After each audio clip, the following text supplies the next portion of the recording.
Tribals Got Talent tu ni tan pha ipai to thei zela akipa hoya Got Talent kha khovel mun tuam to ma ana om tham ta i mu chia din ka ging ta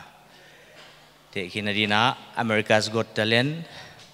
Britain Got Talent chi te khong tam tak ana oma en kha ya Tribals Got Talent chi kha isaya entertainment chi in kha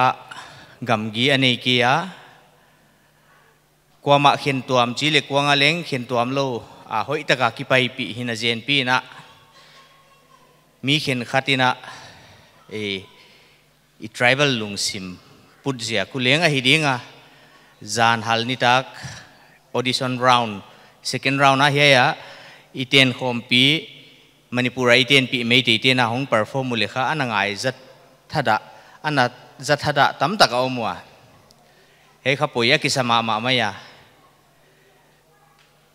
he yu now pi iten khopi manipura iten khopi mei te na he muna Tribals Got Talent a hong pang zia ko kha amau te na st demand hong anei teu hong lo ching to di chi khong kha akal bi dia appoint dia inagin tang na pe nu kha e nuam mo akisama ma maya ST demand ziaka he Tribals Got Talent a telin ST demand adia a valid point khata pang mok di chi chu i nui za thoi pi le mai the hi oi ziakina ilung simu zau sakina he i khang no ti hong kidemwa manipura a pen hi na dia ikidem pi the sun chu iten khopi mei te dia hi mei te tunga iom zo lekha manipura atungnung pen ki pan dia hi wai ziakina Tribals Got Talent chi chang nang le kia hiya 80 hiya hiya lamka teng kol le vai te bang le hong perform le le apoi nam lo hi tuna America's Got Talent tan banga abatel thei di omina batelina waite na America citizenship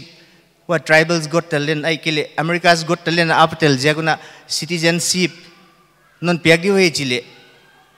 bangai dan anei diwale nuiza thwai pi swak dei mo wa patel jaka citizenship mu mok lo di wai jaka Tribals Got Talent na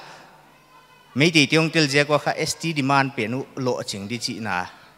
e thu om din le ka ging tatuan ki wa bai sai tu te noi jakina poya ki sa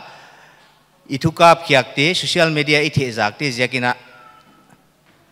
amau ten leng hoi te ana en kha hingei diwa amau le ki swang la ma wa nuama sakiwa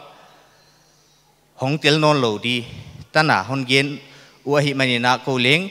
zanina meeting hoi taka neina e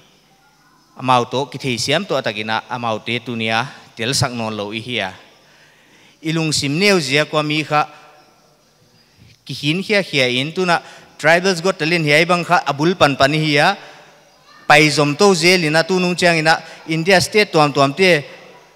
lunglut thi namun suakhen la hiai muna hiai atel dina state tuam pan bangina mi hong pai khom le wai kha alo chin na khat hong hidi tuna lamka kan lo lamka khosunga mi te ma ikidem dem le kwa badem phaban di hoi jaga mi to ikidem the ina dia ikinai pi pen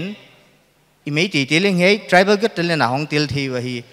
amau te dem zo dia eite ina kisak di wai khai mo puwa khile lai wai jagina wai ding na panlai na ilung simneu na te ko hiai na himale section khat section neu chikina ide ilo pen tunina organizer in leng mi te lung simnat di eite loi lung simnat di ihwal na jaga kha amau te ahong tel non lo hoi isak jaga kha i Tribals Got Talent na kitel sang non lo ahia to chu tribal tengen kidem di ma ahia himale itu penbel pai zom to zel di bang hi le ikidem pi thei ding iten khompi manipura dia iten khompi mei te bang ai kele vai te bang ai kele atuam teong tel thi wen la ya kidemina amau te to ki compete to le wai kha isiam na dik tak hongdok pandi amau te dem ngam dia ikisak di chi kha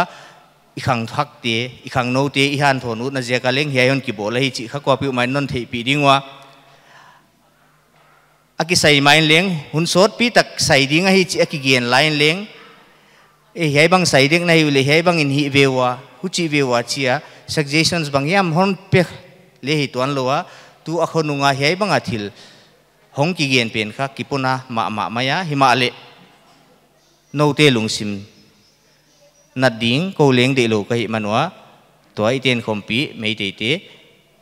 e ki khol sak maya hi amau leng holding a lem hon sak pi wa hi chi kha ko pi ma kenga I thupuan hian la hei ting na ke yun ka zo di ki pa ke